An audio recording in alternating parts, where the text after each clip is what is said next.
team, we're off to a rough start already. Okay, I'm still learning. I'm still growing. I'm still trying to educate myself. It's been rough. Okay, I've been trying to figure this all out. But hi guys, how are you? Hello. Replay crew, how are you? How's it going? I'm setting everything up. Okay, you guys, I am learning. I'm learning. I'm educating myself on how to use these goddamn platforms because I had an entire like stream with the background and everything set up, and it's just like, nah, we're not doing that today.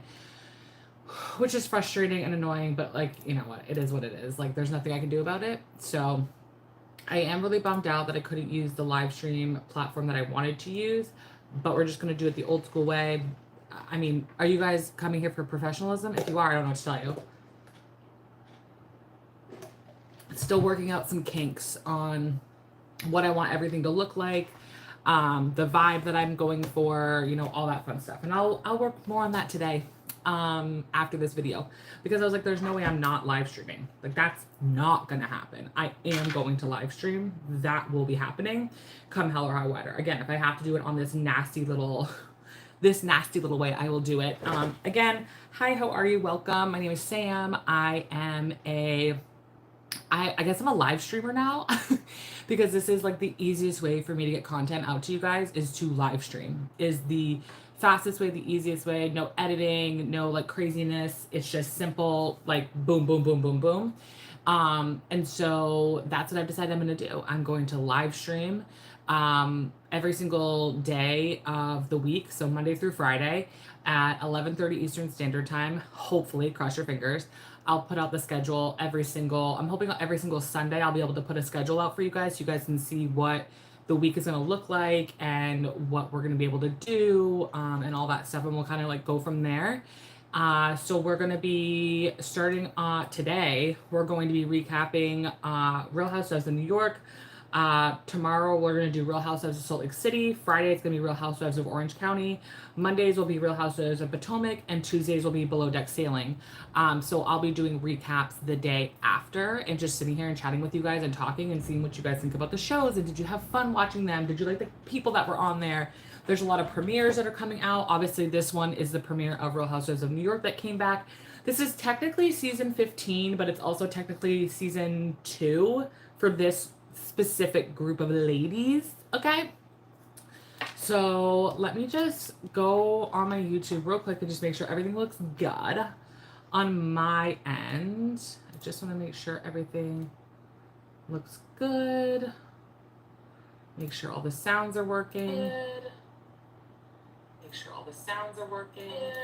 Perfect. It is awesome. Okay, I just wanted to double check and make sure everything looked good and everything sounded good, because like the last time I did a stream, it looked really, I don't know, it looked really weird and the internet was kind of wonky and I don't know, I just didn't like it. So it was kind of freaking me out. But you guys, Real Housewives of New York, what do we think? You guys, the cast of characters have changed for me. I thought I was gonna like one group of characters and now I like a different group of characters, and it is fascinating to me how my opinions and thoughts have kind of changed on some people. Okay, so obviously we have the regular crew that came back from last season, which was Jenna, Uba, Jessel, Brynn, Sai, Aaron. I think that's it. Those 6. Does that make sense? We have those 6 that came back. And then we have 2 new women. We have Rebecca Minkoff, who is a Scientologist. And then we also have Raquel, who works in the art world. And she basically procures art. She finds art pieces to put in the background of TV shows. Art seller vibes, like very snooty tooty booty. Okay, she did art. She put all the art, I guess, in the background for Just Like That, which is the Sex and the City reboot that is unhinged and crazy. Which when that is coming back, who the hell knows? So she's kind of giving she's giving Jenna Lyons more than just like the lesbian vibes. She's giving Jenna Lyons in the sense that there's like a level of sophistication attached to this woman, and that's kind of what that's one of the vibes I kind of really like about Real Housewives of New York now, is that the vibes are very much like elite, snooty, rich. And I feel like some of the shows right now are, I don't know, it's giving like attainable, and I kind of watched Housewives for like the unattainable. You know what I'm saying? If I want to watch my life and I want to watch like Slumming It over here, I'll go watch Vanderpump Rules, okay? But if I want to watch rich people doing rich people things, I'm gonna go over and I'm going to watch Real Housewives. And that's what Real Housewives of Beverly Hills used to be. It used to be so like glamorous and wonderful. But yeah, I'm very like Jenna Lyons and Raquel, like they are rich people. Like rich people. Like when your apartment in Manhattan is $10 million, you are rich, rich girl. Now, the new girls, I really liked. I mean, we barely got to talk to them or see them. We didn't really. I'm assuming next episode we'll see more about Rebecca because we mostly got to meet Raquel, and her fiance and their kind of relationship. Again, like we kind of just like dipped our toe into it. I do love, and I've said this so many times. If you follow me, you've heard me say this. I love that the argument that we are starting off with is just petty bullshit. Like, I love that so much. I love that we are having a fight over someone who may or may not have paid for an Uber. I love that. That is what I miss about Housewives. It used to be like that. Okay, you guys, it used to be petty, stupid drama, okay? Oh, I'm sorry. If you know me, I'm a nutcracker. I apologize, okay? But you guys, it used to be petty, stupid drama, okay? Fun, lighthearted, giggly, tee ha ha. Okay, not everybody was going to prison. Not everybody was going to jail. Not everybody was getting indicted, okay? Not everybody was being cheated on. It was just dumb, stupid drama, okay? And petty and ridiculous and delusional. And I miss the delusion, okay? So to have, and this is what happened last year with the cheese thing. That's like the same thing. Like, just delusional, petty, stupid drama. And like, that's the kind of drama that I want to watch right now. That's why I feel like I love Salt Lake City so much. It's because a lot of it always felt really dumb and silly. And like, only a certain elite level of women can have these type of issues and problems and these type of arguments. So to like, okay, let's just get into it. So we see from the very beginning that Brynn and Uba are not talking. They are not friends. They hate each other. Like vile hate each other because they were doing the photos and like the video for their intro lines, and you can see that Uba and Brynn just like literally don't want to be anywhere near each other. They don't want to talk to each other. They don't want to associate with each other, and they're on like opposite sides of the screen, and that's the whole thing, which is so shocking to me because like Uba and Brynn, like despite how everybody feels about them or how I feel about them, they both seem like very just fun, lighthearted, just want to travel, just want to see the world, just want to do fun things. Like they're just that girl, you know what I'm saying? And so for the two of them to hate each other is like so sad and depressing to me. And I want to know why they don't like each other. And here's the thing, you guys, if it's the two of them, I'm just going to assume it's something stupid and childish. I'm just saying, there is a massive chance that it's not that important. It's not that big. It's not that scandalous. It's probably stupid. When you're sitting there yelling at each other about what type of supermodel you are, and you're not Gigi, and oh my God, I'm a supermodel, and I do this, and and Taylor Loft, and blah, blah, like, you're trying to tell me that's going to be something shocking and crazy. I don't see shocking and crazy with these two women, but that's just me. What do I know? Okay, so from the beginning of the show, it jets back 3 months prior to that happening. And we get to see Brynn again. We start off with Brynn, and we find out that Brynn has a new apartment, and she's on the 5th floor. And I'm just like, girl, is there no elevator in this place? Like, that's the thing about, like, a lot of these city spaces is that some of them are grandfathered in. I'm drinking coffee and I'm yawning. I'm so sorry. Some of these like apartments and stuff were grandfathered in to not having elevators and stuff. I know this because in Boston it's the same situation. It's the same vibes. So I'm just sitting there just like, girl, why are you in an apartment that possibly you have to walk up 5 flights of stairs every day? I'm not doing that, girl. Just like, oh, the cardio, girl, no. I live in New York City. I don't need the cardio. I'm good, girl. Streaming, FYI. Just telling my husband because I don't think he's like working today. So I just don't want him to walk in the background. Walk into the house and say something like crude and crazy. And we find out that she has a new dog, which his name is Sugar, which I thought was really funny because everybody's joking around that she's a sugar baby. So I think it's really funny that she named her dog Sugar. Also, Sugar is very cute, very sweet, very lovable, very. And then we get to see her hot ass brother. And let me tell you right now, her brother is so sexy. He's sexy, she's sexy. Whatever genes they got going on over there in that world, it's working for them because they're absolutely gorgeous human beings. They're so beautiful. So he's coming. He's been living in South Korea for a while. And apparently he's just coming to visit, and Bryn's trying to convince him to stay in town and not leave and like just be my bestie and hang out with me. There's definitely like a codependency going on there. Like I love my brother so much because he agrees with everything I say and loves me and supports me no matter what. And like I feel like her brother is kind of like her safety net, like her safe space, and thinks that he's gonna defend her no matter what. But I just don't feel like he gives off those vibes. He gives off the vibes of like, I love you, you're amazing, but you're also delusional and you drive me insane. Like that's the vibe that I get from him. We find out that Jessel and Pavit have basically are in like this little rut, it seems like. Like she's not getting enough attention from him, and that he has become like a food blogger or vlogger, and he's obsessed with food and is going all around like posting Instagram videos and photos about all this shit, and is more into food and more into a chicken sandwich than he is in her. And then he's like, oh my god, we're going to go to this cool dinner, like dress up, look nice. And they go on the subway, and Jessel is somewhere between like Sonia and Ramona.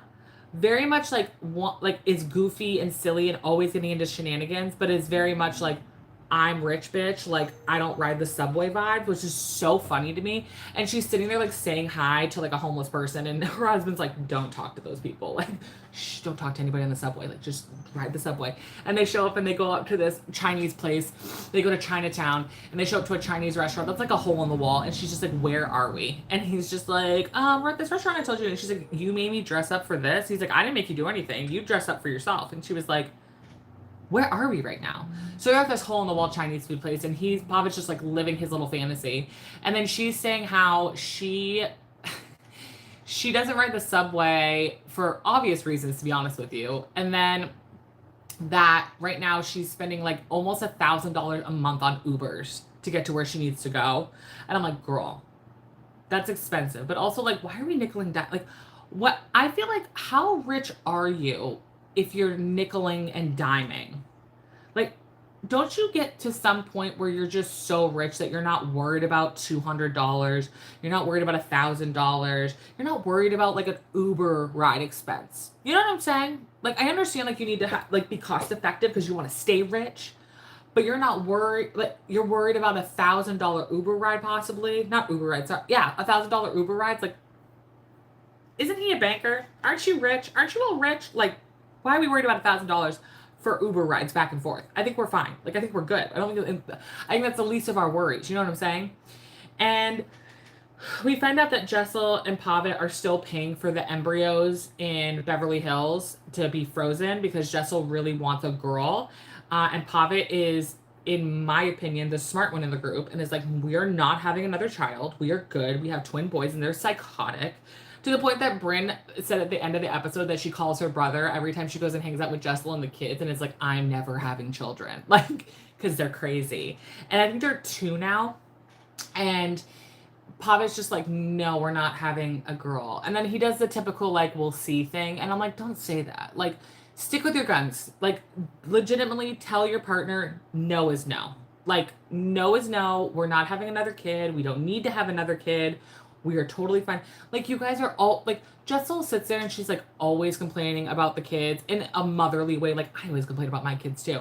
Like, complaining. And it's just one of those things where it's like, girl, like, you say you're tired all the time. You say you have mommy brain all the time. You don't need another kid. Like, you don't need another kid. And the fact that she's so hell-bent on wanting to have one, I'm just kind of like, girl, don't do it. Don't do it. I'm not going to do it. Like, girl, don't do it. Then we see Aaron and Uba, and apparently Aaron and Uba are like BFFs now. Like last season, they were screaming at each other in hot tubs and calling each other fucking names. But this season, apparently, they are besties for life, and they like always hang out and always spend time together. And I'm just like, girl, I'm sorry. There's one person in this group that I will never hang out with in private without a audience or without a camera, and that sure as hell is Miss Aaron. Also, clearly come to find out, Bryn is another one of those people. But for me, I would never be in a room with Aaron without evidence of the conversation. Because Aaron, she complains all the time, but just as much as Bryn, she's a little gossip and likes to talk about people behind their back all the time. This is what happened last season. She talked behind everybody's back all season long, and then when people called her out on it, she got pissy and she bitched about it. So it's just one of those situations where it's just like, I don't want to be besties with Aaron. I'm good. I'll be friends with Aaron and I'll chat with Aaron, but anytime I talk with Aaron or about Aaron, other people will be in the room, cameras will be on, phones will be up, audio will be being played, okay? That way, when Aaron tries to come back and say, I didn't say that, I didn't do this, I didn't do that, I can be like, you did. You did, girl. That's exactly what you said. This is exactly what I said, and you're not going to manipulate that because Aaron loves to do that shit. Aaron loves to gossip and then turn around and be like, I was just joking. I hate people like that. I cannot stand it when people are intentionally being rude and nasty and gossipy. Not sarcastic. I'm talking like intentionally being an asshole. Okay? They're intentionally being a piece of shit. And then they come back with the, I'm just joking. I'm just joking. It's not a big deal. It's not a big... Girl, stop lying. You love to talk shit about people. We meet Rebecca, and she is introduced to the group through Aaron, essentially. And Aaron and Uba and Rebecca are just kind of talking back and forth, and everybody's like, oh my god, everybody knows who Rebecca Minkoff is, blah, blah, blah, blah. Like, am I supposed to know who Rebecca Minkoff is? Like, there's just this group in New York City that truly only they know who they are. And then outside of that, I don't fucking know who you are. I have no idea who these people are. I have no idea who Rebecca Minkoff is. Sorry, I don't. Everybody jokes around about how apparently her stuff is like Nordstrom Rack or like TJ Maxx. And I'm like, okay, yeah. And like, it doesn't mean I know who the hell she is. I have no clue who this woman is. Same thing with Raquel. It's like, girl, congratulations on being a rich art procurer person or whatever. But I don't know who, like normal people, regular blue collar working people, we don't know who you are. Okay? I have zero clue until I hit the Googles. And then I knew who you were. But before then, you're not as well known as you think you are. Like, even like in the New York world, I don't think they know how well known they actually are. Like, they don't grasp that. They think everybody in Manhattan, in the New York, state of New York, not just the city of New York City, the state of New York, they genuinely think everybody knows who the hell they are. I didn't know who Jenna Lyons was before I knew who Jenna Lyons was. Like, I didn't know who she was. It's like, oh my god, Jenna Lyons, Jenna Lyons, Jenna Lyons. I'm like, listen, I love Jenna, okay? I think she's fantastic. I worship the ground that woman walks on. I had no freaking clue who Jenna Lyons was. This is the thing. It's like these rich people think the world revolves around them, and it's like, girl, Betty Boop from Missouri does not know who you are, okay? She's just trying to get groceries and get the kids in the carpool lane. She has no clue who the hell you are. Uba talks about her new boyfriend, Oliver, and how she might consider having a baby, and I'm like, girl, don't do it. She's like, I love to travel, I love to do whatever I want, I love to go to France and, you know, just have lunch if I want to. It's like, then don't have kids. That, or you need to be like Shay Mitchell, and you need to have the kids on a plan, on a jet-setting route, ready to go from birth. And you're going to get them moving and grooving, girl. Because otherwise, you're never going anywhere. Unless you're going to bring them with you to every single place you're going, and you're prepared and ready to go, and you have the team, you can pay for the team to take care of it, you're not going anywhere. You're not going anywhere, let me tell you that right now. Look at how your girlfriends are handling having kids. You're not going anywhere. Bryn is going to be having a party. So this is how we're going to like get everybody together, essentially. Bryn's not necessarily talking to everybody right now, or like friendly bestie with everybody right now. Like, her and Aaron don't really talk, her and Sai don't talk, but it doesn't matter, that we're still going to get everybody together to chit chat and gab and chit chat and talk. So Jessel and Jenna and Bryn go to a furniture store because Bryn's looking for furniture for her new apartment. And we walk in and we see this gay. And when I tell you, this is a shock. This was shocking. This man, this human, this person with the long hair and the "where are you" like wispy bang, okay, and all that going on. I was like, girl, what's going on here? And the glasses, I was dying. And he looked so happy to be in their presence. He was just like, can I be your bestie? Can I sit on this couch with you? And I'm like, give this guy more airtime. Why did we only get to just see his wispy wispies as we were walking by? Talk to him. Interact with him. I want his opinion on the furniture. I want his opinion on these women. I want to know more about this particular human being that was on the screen for maybe 5 seconds. I needed more information on him. So we kind of find out that the reason, one of the many reasons essentially why Aaron and Bryn aren't really talking is because Aaron went on Jeff Lewis's podcast, which Jeff Lewis, just bravo, take the man back. Okay, at this point, you bring him on Watch What Happens Live. You have him as background fodder on your friggin' shows. He's a friend of on shit. It's like, just, you clearly don't give a shit. So give him his goddamn show back and just let him have it so we can all fucking move on with our lives. Because, and I'm pretty sure, isn't he a part of Radio Andy? Like, girl, let the man have his show back. Who gives a shit at this point? I think he has a show. I just don't know what channel it's on. It's on like Wii or something. And Aaron went on his show, on his little podcast there, and basically they went like, her and Jeff were kind of going back and forth, and Jeff was kind of like, do you think that Bryn has like a sugar daddy? And Aaron was like, no, I don't think that. And they were like, well, what do you think, Jeff? And Jeff goes, yeah, I definitely think that she has like a man paying for everything. And it's like one of those things where it's like, this is shown on camera, okay? So nobody can deny what Aaron did or did not say. And later, when they're confronting each other about it, it's one of those things where it's like, Bryn is not acknowledging what actually happened, and Aaron is. Aaron's like, I'm not going to apologize for what I said because I didn't say that. Because Bryn is very adamant of like, oh, you said I'm a sugar baby, and I'm definitely not a sugar baby. She's like, I didn't say that though. She says, I should have interrupted him and stuck up for you faster. She's like, but I definitely didn't say that about you at all. And the one thing I also love is I love that Jenna and Aaron both at multiple times in the show kept going, well, watch the show. Like their own show, like breaking the fourth wall. At one point, Jenna was like, watch the we're on camera. Pull the cameras up. Like, see what's happening. And Aaron brings that up about the podcast too, because Bryn is adamant that Aaron talks so much shit. She's a sugar baby. She's a prostitute. She's all this and all that. And it's like, nobody said that about you though. Like, Aaron didn't say that. Jeff Lewis didn't even say that. All he insinuated is that you were a sugar baby, which according to all these other women in this group, they'd love that. They'd love to be sugar babies. Jessel's over here talking about how apparently this billionaire's assistant gave her a call and asked if she would show up to some freaking random island somewhere in a t-shirt and a thong, a string bikini thong, for like a shit ton of money. And Jessel's sitting over there like, if I wasn't married and I didn't have kids, I'd be there in a heartbeat. I'm like, I'm not gonna lie. No problems, no drama, no illegal activity. If somebody wanted to pay for my life, I'd be like, I'm still letting that. If anybody knows anybody that wants to pay for my life, or at least pay like my debts off, come find me, DM me. I would appreciate that very, very, very, very much so. You know what I'm saying? Like, I think anybody would be totally fine with that.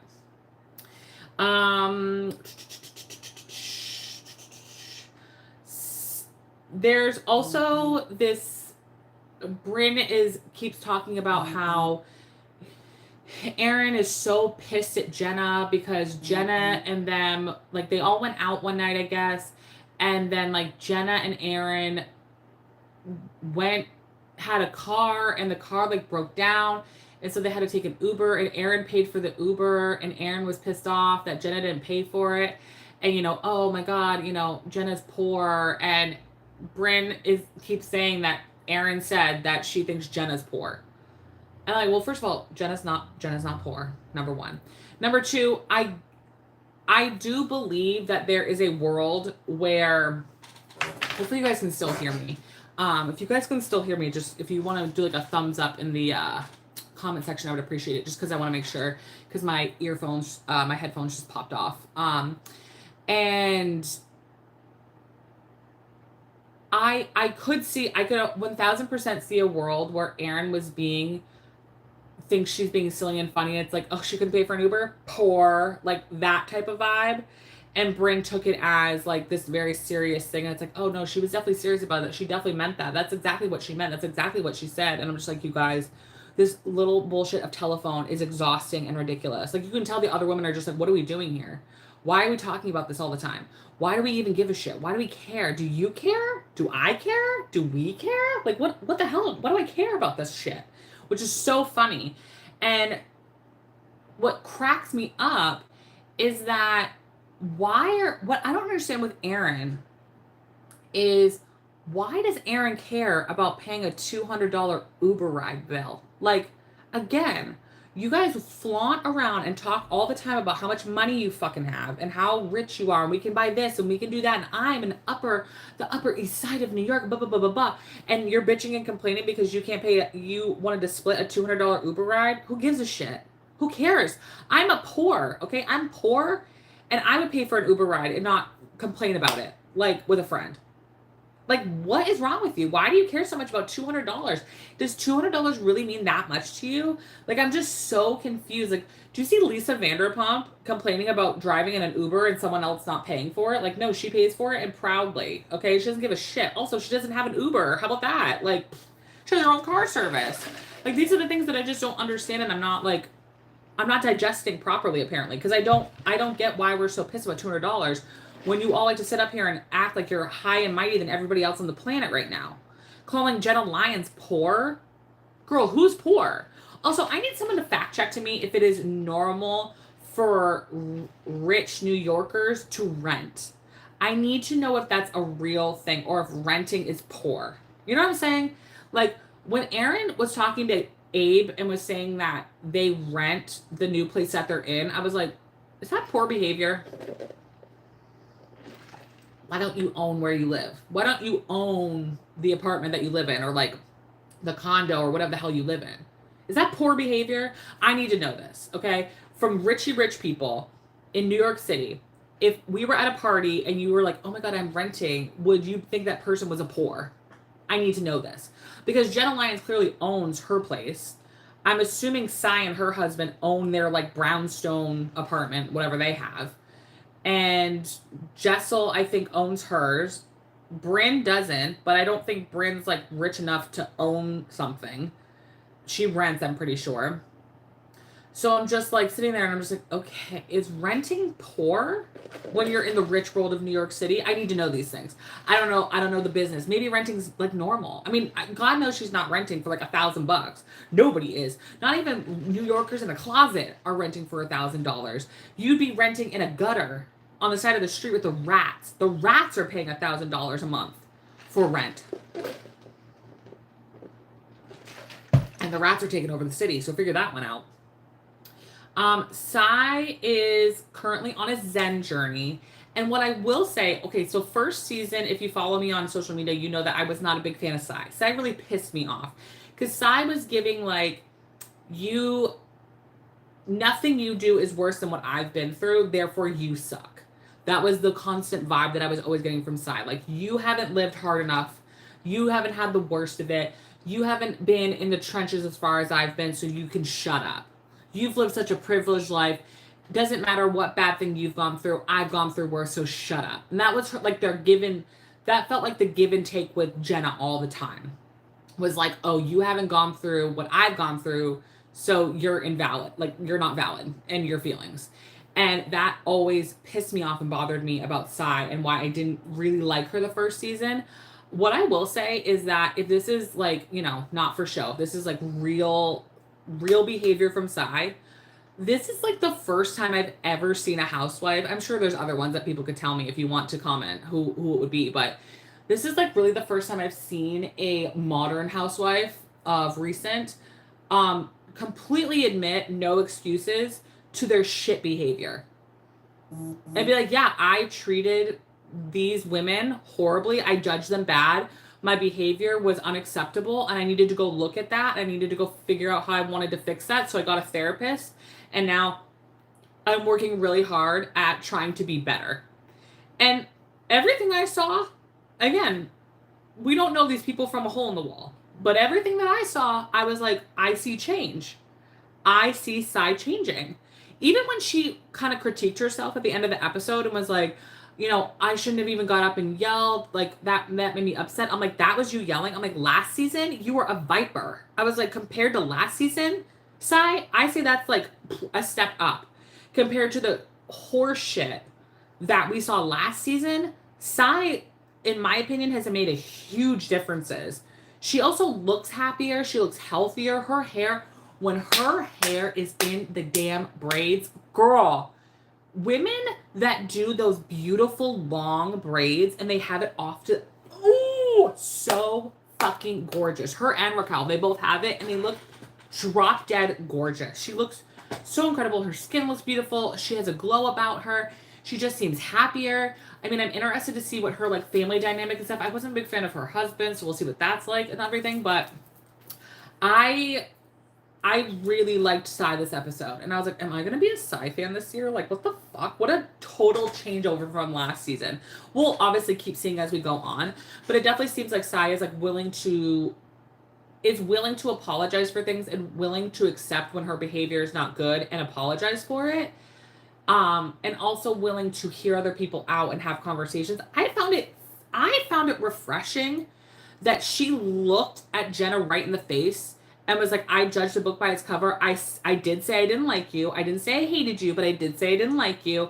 And I apologize for that. And I should have learned more about you and got to know you more before I made a judgment about you. And I loved that. That's like, those are the type of women that I bond with, that are so honest and so willing to also apologize for things and see who they like, want to see other people and understand other people, but also are truth tellers. And sometimes the truth is not in your favor, but are willing to say it. And I love that.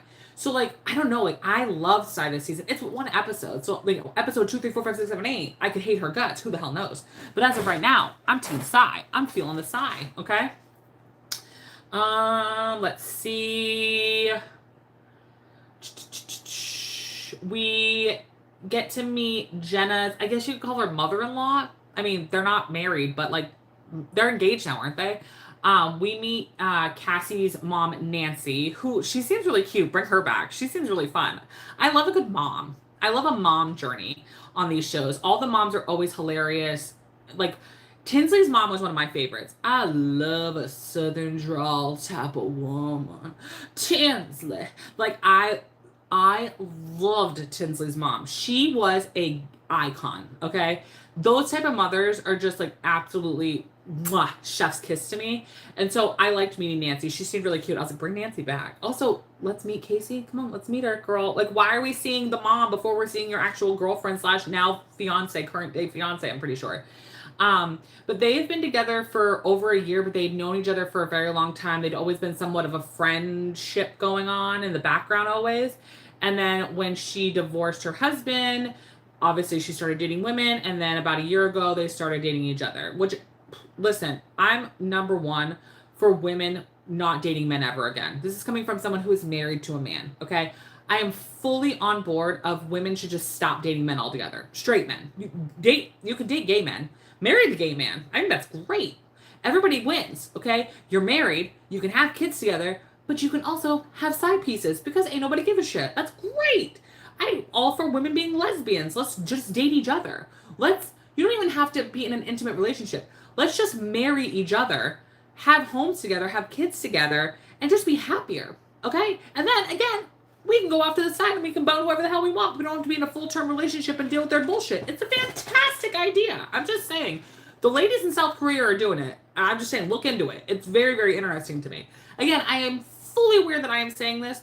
Married to a man with 2 children, of which are boys. So God help me on that one. We meet Raquel through Jenna. they're literally like mirrors of each other. They're basically women working in a male dominated like world space. They both have the same exact journey where they were married to men, they had children with men, and then they divorced their men, and then they came out as gay.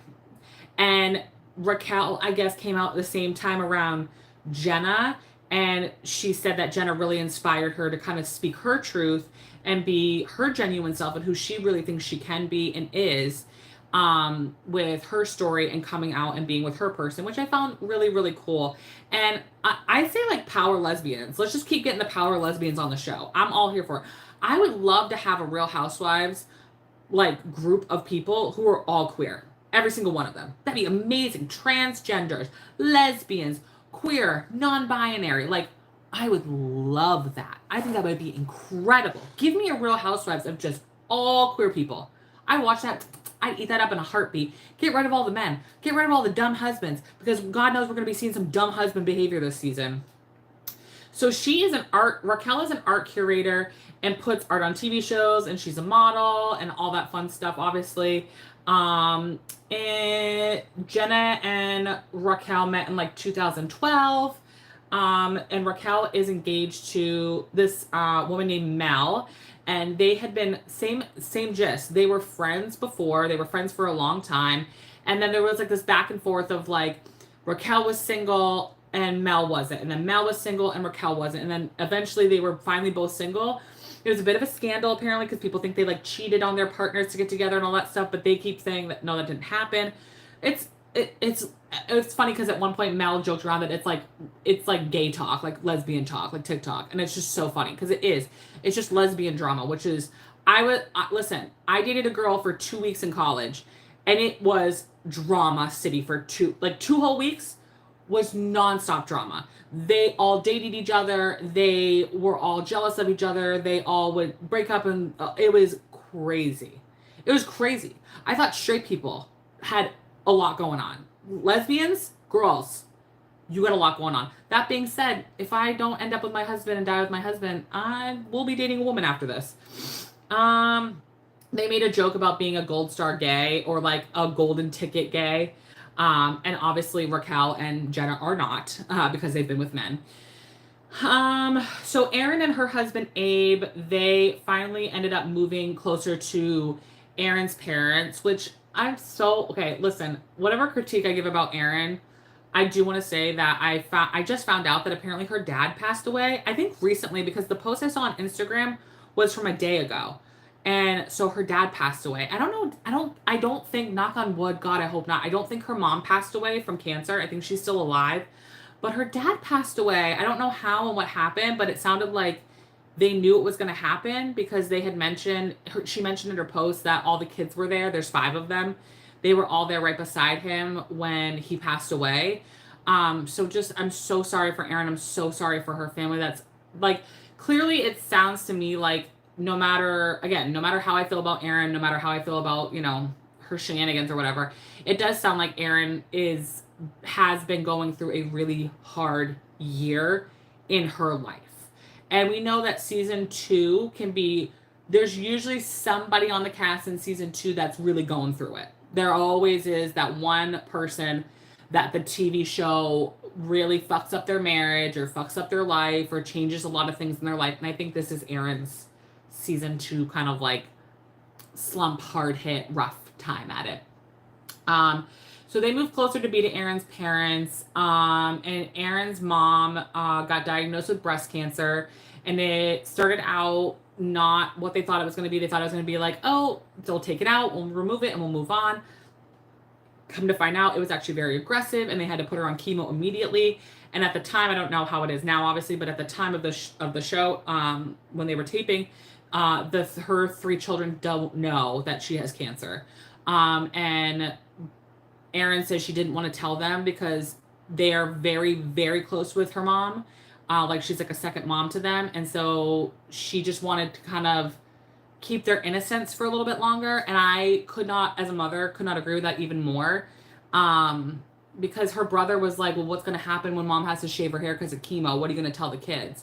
And I don't necessarily disagree with Erin that sometimes the kids can wait to, sometimes you want your kids to not be a part of how horrible the world is. You don't want them to deal with that. You don't want them to hear that. You want them to remain innocent and have their childhood. And you want to do that as long as humanly possible for them. So I don't blame Erin for not wanting to tell them. I'm assuming eventually she had to, obviously, but the longer you can wait, I don't blame them. I don't blame them at all. Her husband really, so they're in like an apartment, like a 1-story apartment, and her oldest son keeps joking around about how like it's smaller, it's smaller, it's smaller. And Erin's like, it's not smaller, it just doesn't have 2 stories. It's just one big, like it's just 1 floor. That's it. And he's used to having like 2 floors, so he equates that to it's smaller. It's not, obviously. Not obviously, I don't obviously know because I have no fucking idea. But they're renting that. And then Abe wants to be in a townhouse really bad and wants to have like 3 floors. And they found one that they think they like, but they would have to like basically gut it and renovate it. And that's going to take time. And Abe really doesn't know if Erin has the energy or the time to want to do that. That's her literal job. Like that's already her job. So it's just one of those things where it's like, I mean, what do you mean time? She already does that. She has all the contractors. She knows everybody who to reach out to. Just go do it. Like, that's your job. I don't know what Abe does for a job. Do you guys know what Abe does for a job? Comment below. I don't know what Abe does for a job. And like Abe makes a comment about like being on mushrooms, and Erin gets very defensive about it and very much like, are you stupid? Like, don't talk about that. And then she makes a comment in her diary room head there that like, oh, you know, don't talk, like you can joke about stuff or whatever, and we can talk about mushrooms when we're with our friends, but don't talk about it on camera. And I'm like, here we go. Erin, I'm going to keep saying this until I'm proven wrong. Erin is Kyle Richards, okay, of New York. She is, I want to talk about everybody else's life. I want to gossip about everybody else, but when the camera turns to me, I don't want to talk about my life. I want to have those conversations. She even says that she's like, they ask her about her and Abe, and she's like, I don't want to talk about that right now. And it's like, then don't be on reality TV. If you don't have to talk about everything, but don't put your marriage on our television screen. Don't put Abe on camera, which, let's be for real, please. I think Abe likes being on camera. Don't introduce the 2 of you onto the show like this. Don't talk about your life together. Like, be like Uba and have a mystery boyfriend. Be like Jenna and have a mystery partner in the background. Like, you guys put yourself out here. You guys put your relationship out there. So when you sit there and go, well, I don't want to talk about it, then why did you talk about it? Then why did you bring Abe onto the show? Why are you a housewife? Like, you don't have to do these things. That's the thing that cracks me up is like these reality stars that like, oh my God, I don't want to talk about this, or I don't want to show that, or I don't want to have this conversation. It's like, then don't be on reality TV. You don't have to. Why do you feel like you have to be on a reality TV show? You don't have to be. It's because you want to be. Because you want that in your life. Girl, it's up to you. But I've been saying since last season, I don't like Abe. And I've never liked Abe. I think he sucks. But that's just me. Also, I don't think Erin is that much of a joy, but Abe kind of sucks.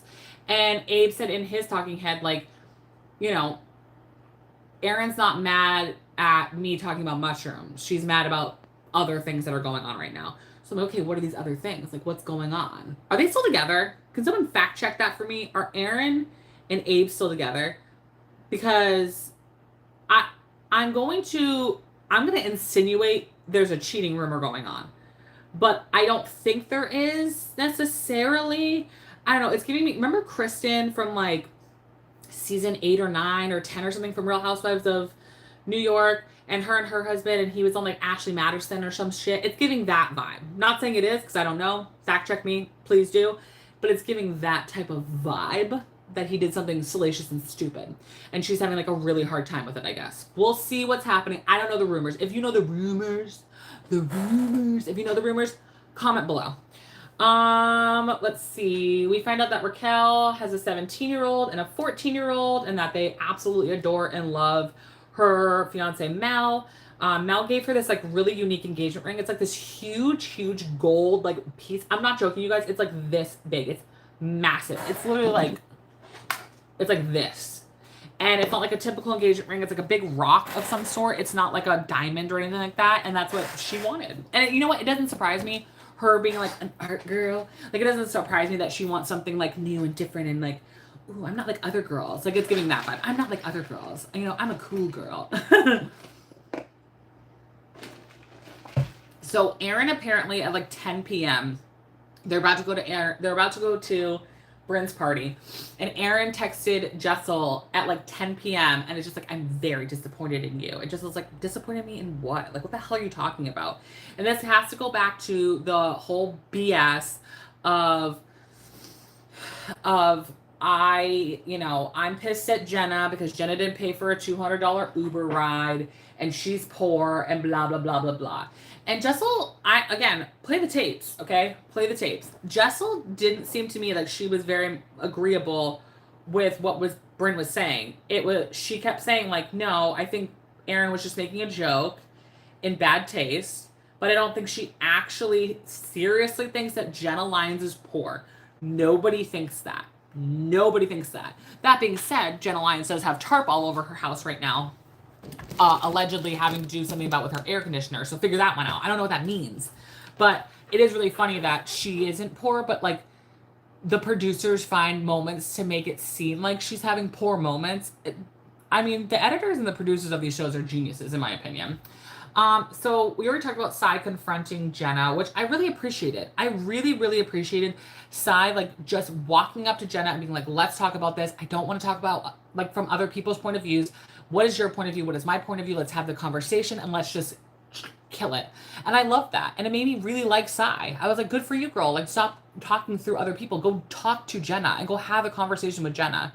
And Aaron mentioned something of, like, what happens is, like, these women hang out a lot together, which is another reason why I do like this group, is because some of the Housewives franchises, some of the groups of women, you know, they do not spend time together unless there is a camera in their face. And I don't like that. I want a show of women that actually really do spend time together, really enjoy each other, and really want to hang out together when there's no cameras.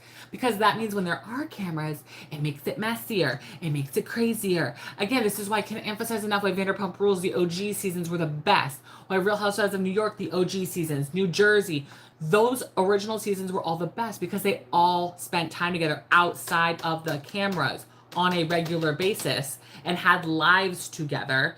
Therefore, when the cameras were on, we got more depth, we just had more to work with because they had genuine relationships. And that's what I feel like these New York girls have overall, for the most part. And Aaron brought up how, like, when they're all together, they all gossip and they have tea and they talk and they chit chat, blah, blah, blah. But then when they separate into mini groups, they talk about each other. And then when they come back, the stories are all changing and everything's all messed up. And that's the problem with this group. And I was like, I could see that. I could definitely see that. So Aaron starts, like, bitching out Jessel because this is what Aaron does. Aaron gets, like, super passive aggressive. Instead of, like, doing what Sai did and, like, sitting down with Jenna and be like, hey, listen, like, let's have a conversation. She just, like, bitches out of nowhere. And it could have been the editing, to be honest with you. She might not have actually done that. It could have just been, like, the editing of how they edited Aaron into the conversation. But it seemed like she just came out of nowhere and just started bitching at Jessel. And Aaron said she didn't say that Jenna was poor. And she thinks, Jessel agrees, and Jessel clearly doesn't. And again, they showed the videos, and even Jenna said, like, show the footage, show the camera footage. I didn't say that. Jessel didn't say that. It's again, it's all Bryn. Bryn is the gossip girl of the Upper East Side. Okay, she is Joe Goldberg. If you know, you know. If you know, you know. If you know that reference, put it down below. I love that Jessel's excuse for not knowing any things is she uses the mom brain excuse, which I use a lot as well. As a fellow mother, of an almost 2-year-old, just like her at the time, I do use mom brain as an excuse for a lot of reasons why I don't remember things. Like, oh my God, I'm so sorry I have mom brain. Oh my God, I'm so sorry I have ADHD. Sometimes you have to use it, girl. Sometimes you have to use it so you can get over a conversation and someone can just move the hell on. They go, oh, poor mommy, poor you. I'm like, yeah, oh my God, so sad. I'm a mama of a 2-year-old. Oh, it's so sad. I'm just like, get out of here. I don't remember. I don't care. Aaron and Bryn are both extremely messy, I put here. And they are. They're the two messiest girls in the whole entire group. Like, Erin won't just admit that she likes to talk about people behind their back all the time. Like, she loves to gossip. She loves to call the girls up and go, what's the tea? What's going on? What's happening? She just doesn't want to admit that that's the type of girl that she is, because she is. It is what it is. But the problem is that Brynn is very, very, very messy. And you can see that this season she's even messier, to the point that there is video footage of things that people have said, and Brynn straight up is just lying about it. And Sai is just like, what's going on? Like, what is happening to you? Something is going on, because I don't understand why you are lying about what people are saying. It's weird. And I agree. I don't understand why. Like, there's a difference between being like, oh, I must have misheard you, or, oh, I'm so sorry, that's how I interpreted it. There's another thing to like double down when there is footage. And even Sai brings it up, and I think Erin brings it up when they're in front of Brynn, and they're like, Brynn, bring it up. Bring the podcast up right now. Pull it up on your phone. And it's like, girl, don't argue with people when there's video footage of it.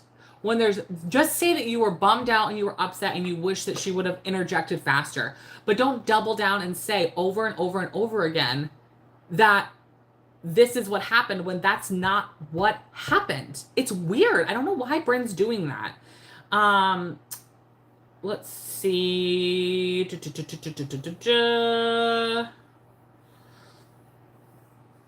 I thought it was funny when Brynn likes to project when she knows she's being pushed into a corner. I love how she likes to project, and she brings up the fact that Jessel and Sai weren't besties, and like Sai hated Jessel and talked shit about her husband or whatever. And she brings up a text message where Sai called Jessel's husband Dory from Finding Dory. Like, shut up about your Finding Nemo Dory husband. I thought that was so funny. That's the other thing. Like, listen, I'm not the biggest fan of Sai, but I will say the girl's got comebacks. The girl is quick on her toes. She's ready for a comeback. I respect that. I will say that. And then she gets up and she goes, not today, Satan. Not today, Satan. I use that line all the time. I go, not today, Satan. I don't accept this. Like, step away. No, Satan. Stay away from me. And calls her Satan over and over and over again. And then Brynn decides that she's leaving her own party, get-together, dinner thing. She's just like, nope. She grabs her brother and she's like, see ya, we're out of here. I'm not dealing with this shit. And it's like, I can't. I gotta go. I'm Satan. I'm the worst. And just leaves. I'm like, girl, it's your party. What are you talking about? And Uba shows up. And they're like, what's going on? And they're like, ooh, good timing, Uba. Like, Uba showed up when everything just like went to shit and people are exiting stage left. It's like, hi, I'm here. Like, hi, Uba. Ooh, bad timing. What I feel from this season is, one, I love Jessel. I love Jessel so much. She is probably one of my favorite housewives. At first, I think I was a little like, I don't know. But now, she's so silly. She's so messy. She has the craziest history and was such a party girl back in the day, which I kind of love. And I want to know more about her as like a party girl back in the day and like all the shenanigans she was in, and like more about her and like Pavitt's relationship, because they were like besties and she was kind of like, no. And then one day she was just like, okay, I'll date you, I'll marry you, whatever.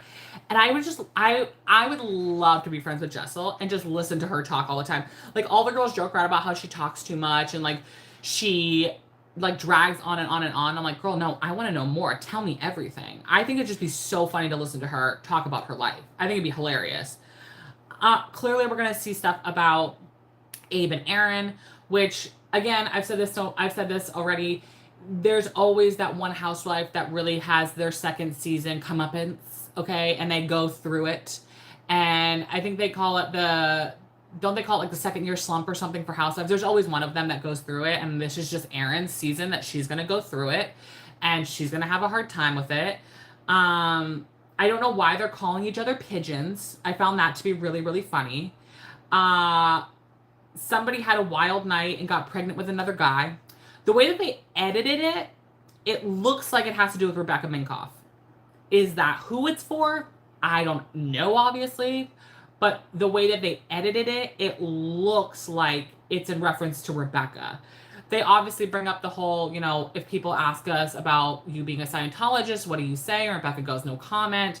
And it's like, okay, is that all we're going to get? Like, I swear to God, if they edge us with that shit, I'm going to be so pissed. Like, let's have a real conversation. Like, I hope that when they introduce her, because obviously this episode, it was more about introducing Raquel than it was about Rebecca. But I hope when they finally like introduce Rebecca and like really have us learn more about her, I hope that they make her and have her talk about her relationship to Scientology and her dad's relationship to Scientology. Because if you Google it, it's scary. It's really disturbing and sad. I encourage anybody to Google because it's disturbing. Her dad and Scientology is it's wild. So I would be interested to hear about that because honestly, she could not be a Scientologist right now. She could just be like, hey, listen, like my family was a part of that. They lived it. I don't live that, but I respect them and what they want to do with their lives because Scientology is dangerous. Like they're a dangerous cult. Like I can give her a little bit of grace in the fact that maybe she doesn't want to talk about it because bad things could happen to her and her family. But girl, we're not going to say no comment. That's not going to happen. You're not going to be on a reality TV show of your own choosing and not talk about it when everybody knows what's going on.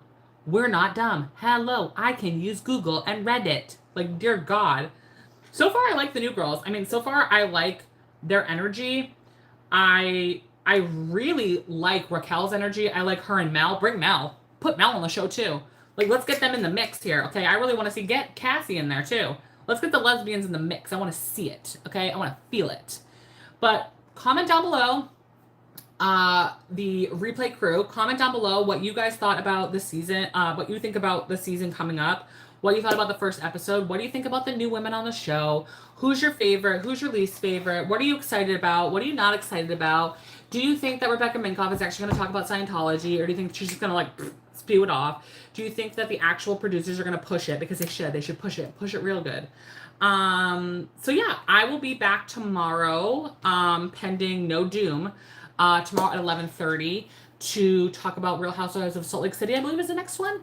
And again, if you guys want to watch me, I'll be doing lives every day, Monday through Friday. I will put the schedule out, hopefully every Sunday night, on all social media platforms that I use to tell you what our scheduled programming will be about.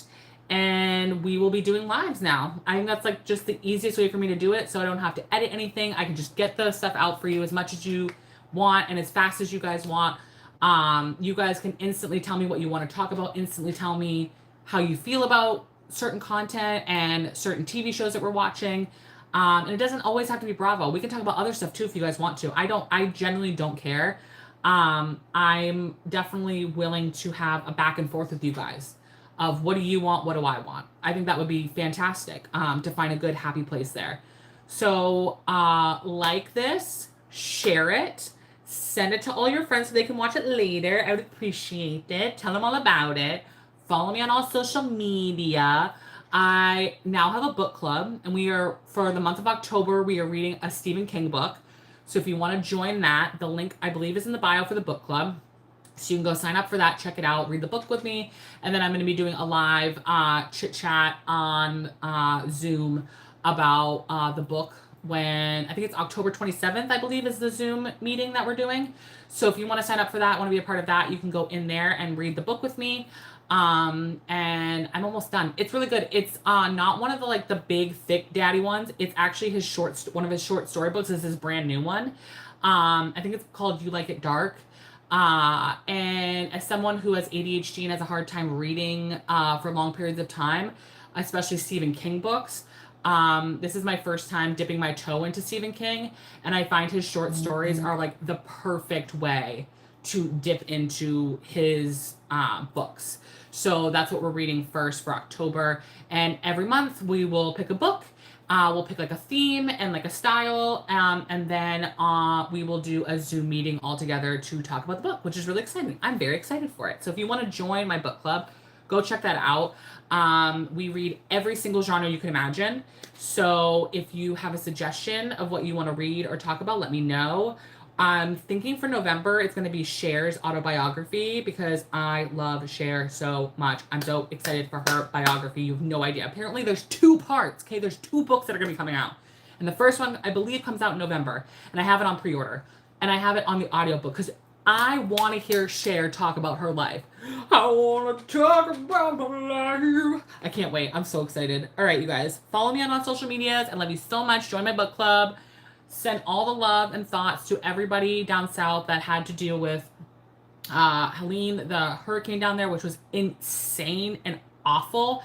I will try post this to put links down below if I can find anything to help those people out, and sending thoughts to them and hope and support and whatever we can to them.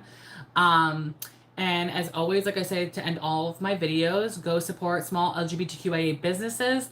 And I love you guys and I hope you have a great day. And I'll see you guys tomorrow. Bye.